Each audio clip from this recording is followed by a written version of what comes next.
Alright, camera check, laptop check, new background that people will get confused about, check. Let's get started.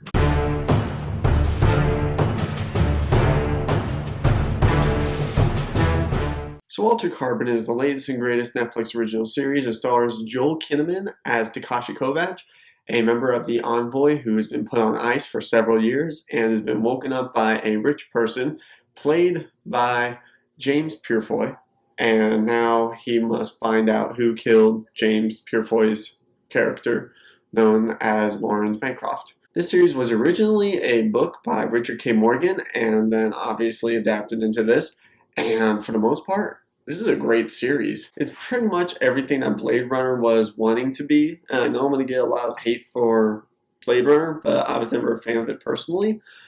But this is pretty much what Blade Runner was supposed to be, or so I think.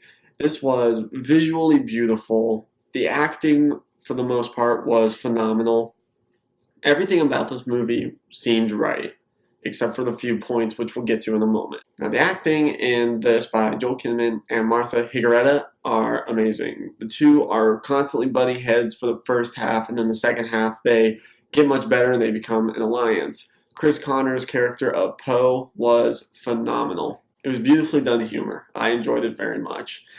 As well as James Purefoy's character of Lawrence Bancroft. It was something that you wouldn't expect to see, especially with the way his character arc is throughout this movie, because he's this rich person who thinks he's above everything, and then you just see everything just go down for him. Now, for the younger audience that's probably watching this, this show does have a lot of swearing and a lot of nudity in it, so parental advisory is definitely necessary. Now, each episode gives perfect attention to detail, and that is something that a lot of shows nowadays miss. And even movies, especially like the Netflix stuff, a lot of the Netflix originals miss out on a lot of that perfect attention to detail or the really good writing. And this movie does a perfect job at that with both the, again, the attention to detail, and the writing of it was phenomenal. Every episode had its own story, but every story also made sense. But with that said, there was also a lot of side stories and a lot of side characters that I felt weren't really necessary. I know that it made sense in the story and it was necessary for the story, but for the most part there were some characters that they could have left out and some storylines that probably weren't necessary, but for what it was worth, they're so minor compared to the overall picture that it was not really anything to worry too much about. As I mentioned before, the acting in this was brilliant. There were several great sequences of action throughout this movie. It never really kept you bored because everything kept you on the edge of your seat. And after the first episode, I was wanting to watch more. It definitely caught my attention. And again, it goes back to a lot of the Netflix original stuff doesn't really have the potential, it seems, to want you to keep watching. A lot of the stuff, for me at least, when I would go and watch Netflix original stuff, it just never really caught my attention. This was one that caught my attention. I am looking forward to seeing how season 2 is done.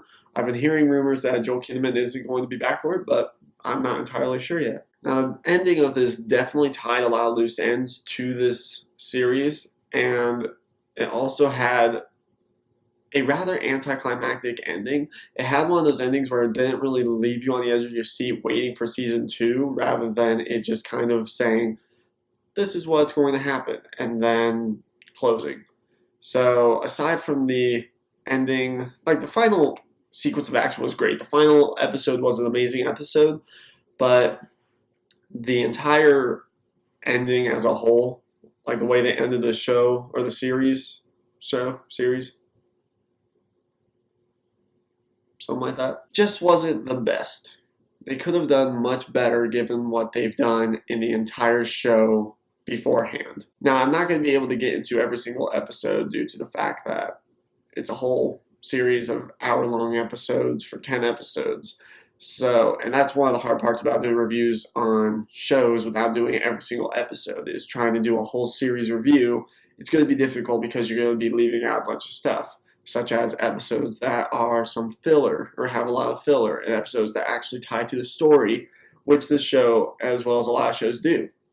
This show has some good amounts of filler, which there's not very much of. Because of there not being a lot of side story, it leaves a lot of room for the main story to grow and adapt.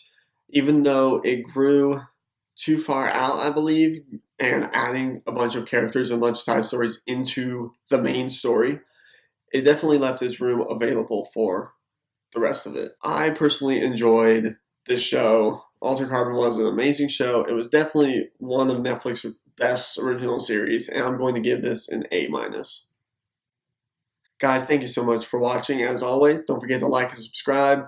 We're finally on Instagram now, so check us out on Instagram. It feels so good to be back. I'm not sure when I'm going to be able to do another episode, but I'm going to try and keep you guys posted as much as often. Thank you for watching once again. Don't forget to like and subscribe. And as always, this is Pop Culture Critics signing off.